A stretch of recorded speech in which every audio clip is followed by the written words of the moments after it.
And welcome back to the Generation Y. You're with me, Scott Sunjata Keita. Remember to join the conversation. You can go to our Facebook page, TVC Kenya, at Keita Scott. I don't know if you have a Twitter handle. Yeah, I do. At Nancy AMUNGA. At Nancy Nancy AMUNGA. with an IE. Nancy with an IE.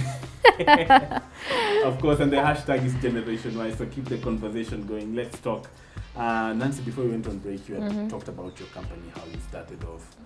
But especially most young people out there, they're coming out of campus, they're looking for employment.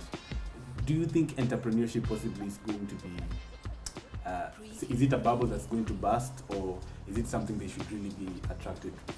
What I'd say is, everything narrows down to you. Do not do things because people are doing. And remember, not everyone can be an entrepreneur.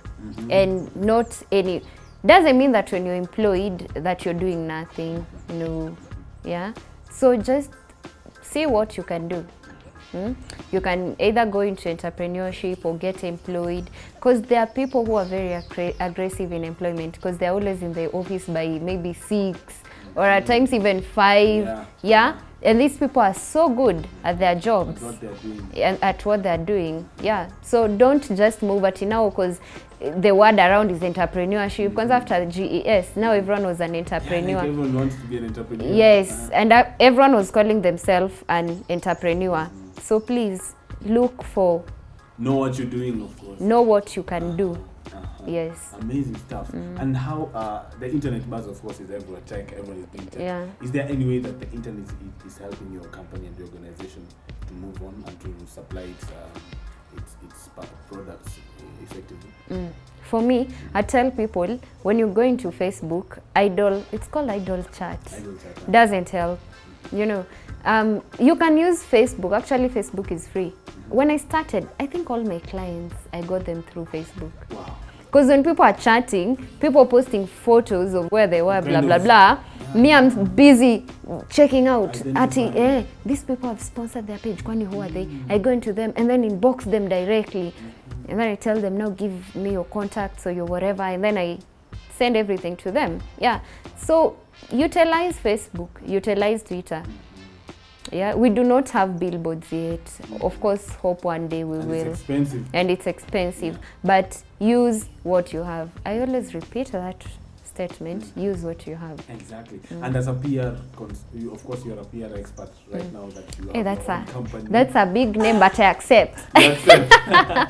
What are those kind of things that, say, someone who's out there who has a startup company, they can do to make sure that their business name is out there, people know about it, people are talking about it? Oh, it's visible.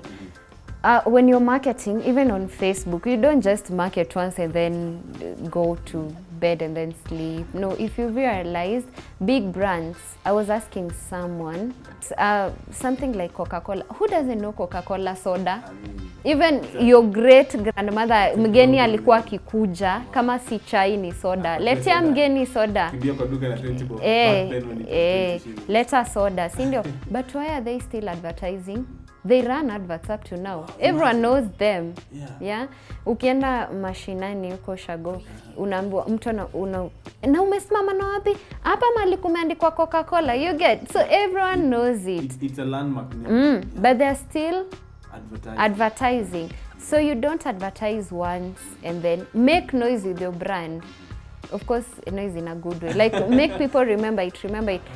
Post, even there's a rule for Facebook, the times that you're supposed to post when people are online the most, that's around 10 a.m. Then you have to post like 4 times. So instead of idle chatting, Google, look for the nice words, how you can put your post. Always, keywords, post. So again, remind people, use graphics, whatever.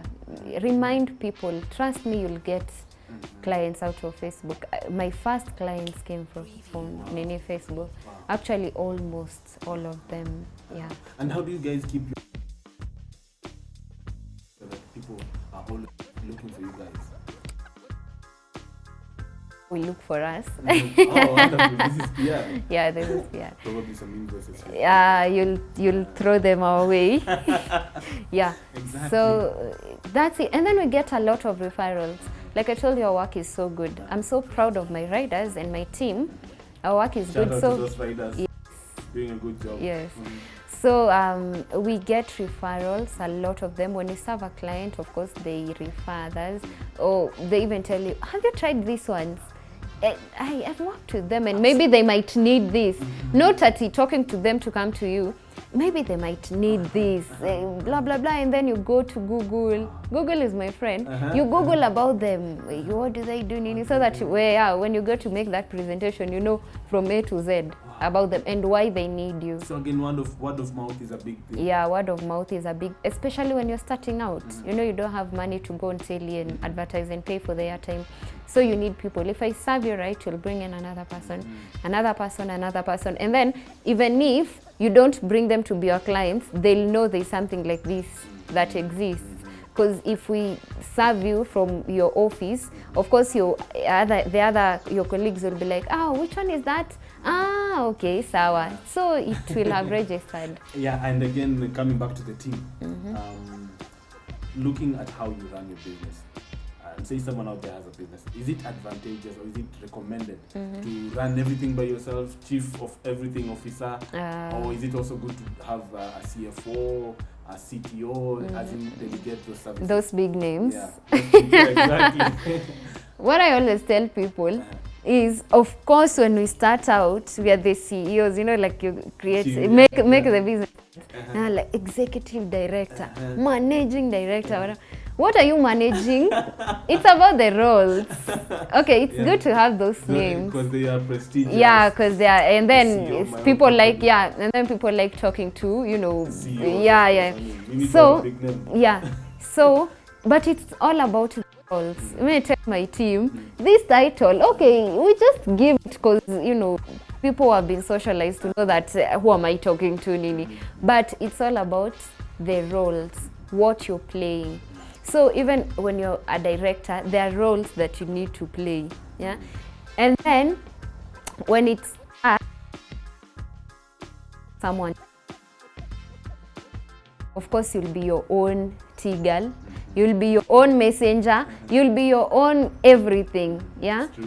Office assistant and everything. But of course, as it grows, you can't every now and then you're walking with your checkbook. Of course, again, it's not a good image. Now that will not even that won't be entrepreneurship. It will be self-employment. You know, there's a difference. Also, there's a difference between self-employment an entrepreneur and self-employment. The difference is an entrepreneur, you don't have to be there for your business to run in place.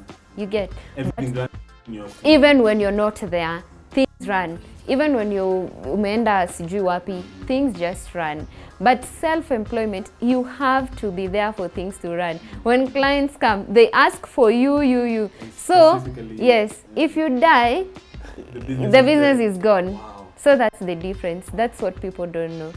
So you really need to know, you know, these things. Entrepreneur and self-employed. And you know, most people who actually say they have this 8 to 5 job, kind of think they are entrepreneurs or they are self-employed. It's very in line between self-employment and entrepreneur. Would you say advise or recommend someone to make a solid decision? I'm an entrepreneur, solid. I'm not doing the 8 to 5, or I'm not doing.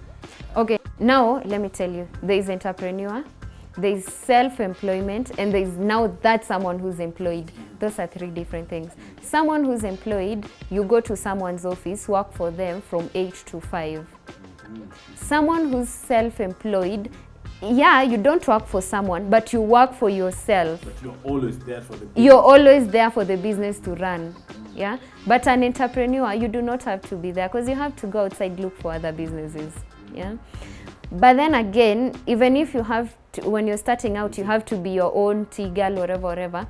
People go get loans or finances, and then the first thing they see is a big office with very nice furniture, cabins, secretary. What do you need a secretary for? And you're starting, you only have one client. Or you don't even have clients. And you don't even have clients yet. So you know, you're satisfying your ego. Yeah? You're paying off, of course, when you get those things, office, you have to pay for it, nini, but you don't have the income yet. Pole tu. So you wouldn't advise someone, hey, leave your day job. If you have an idea, go and start entrepreneurship.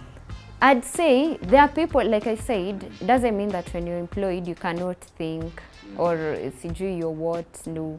But there are people who have been employed. People go into employment for different reasons. Yeah. Some of them it's because, like our school system, you learn like the way our grandmothers used to tell their children, now that's our fathers.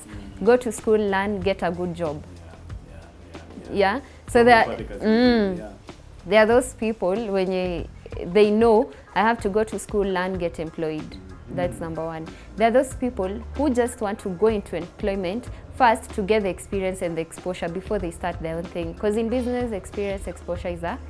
But there are those some of us who just went straight away. We're like, tutaenda sisi tunalana haraka, songa tu, si ni wale wase by the way.